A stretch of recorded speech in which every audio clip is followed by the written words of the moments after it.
ya, walaupun ada sebagian ulama yang harus mengucapkan seperti nawaitul wudu atau sebagainya. Kemudian yang kedua itu membasuh muka. Yang membasuh muka ini dari tumbuhnya rambut sampai ke bawah dagu itu membasuh muka. Kemudian selanjutnya ada membasuh kedua tangan. Membasuh kedua tangan sampai siku dengan merata. Sampai siku berarti dari atas dari tangan ini sampai siku, bukan dari siku ke bawah. Kemudian selanjutnya ada mengusap sebagian kepala. Mengusap sebagian kepala itu dari sini ya, sebagian kepala. Kemudian membasuh kedua kaki. Membasuh kedua kaki sampai mata kaki. Itu adalah rukun-rukun dari wudu. Kemudian tertib, apa sih yang dimaksud dengan tertib itu? Tertib itu dilakukannya dengan cara urut, dengan cara urutan dari niat, bukan dari misalnya dari tangan, kemudian ke kepala, kemudian ke kaki. Nggak boleh ya. Niat tertib itu maksudnya adalah urut. Kemudian selanjutnya,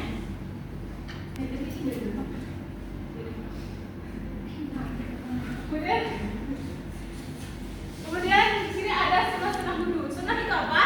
Sunnah adalah sesuatu kalau kita kerjakan kita mendapatkan pahala, kalau kita tidak kerjakan tidak apa-apa. Nah, tetapi dalam hal wudu ini kita harus menyempurnakan wudu kita. Jadi sunnahnya itu baik dilakukan ya. Untuk sunnah-sunnah wudu itu sebaiknya kita dilakukan.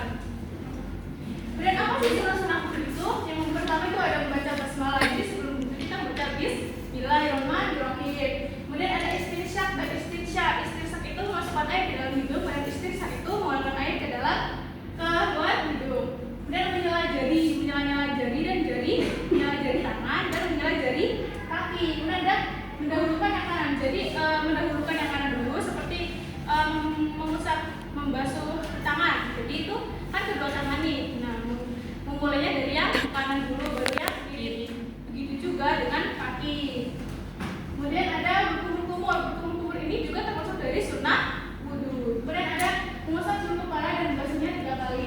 Kemudian berdoa setelah wudu itu juga termasuk dalam sunnah-sunnah wudu. Tapi kalau kita melakukan semuanya itu bisa untuk menyempurnakan wudu. Sebaiknya kita lakukan semuanya ini sunnah-sunnah wudu.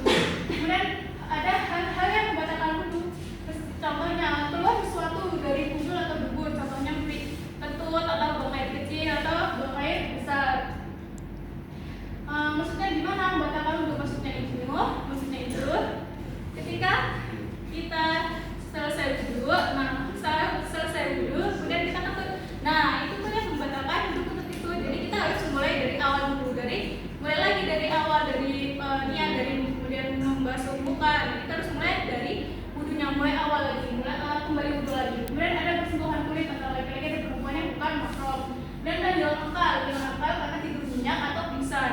Kita selesai wudu, kemudian kita menunggu antara menunggu iqomah, kemudian kita tidur pulas. Nah, itu kita wajib untuk wudu lagi.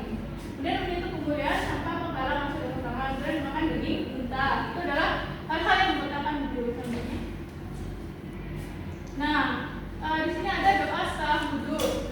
Doa setelah wudu itu asyhadu an la ilaha illallah wahdahu la syarika lah wa asyhadu anna Muhammadan abduhu wa rasuluhu. Yang artinya aku bersaksi bahwa tidak ada Tuhan selain Allah yang Maha Esa, tidak ada suatu sekutu baginya, dan aku bersaksi bahwa Muhammad adalah hamba dan utusannya.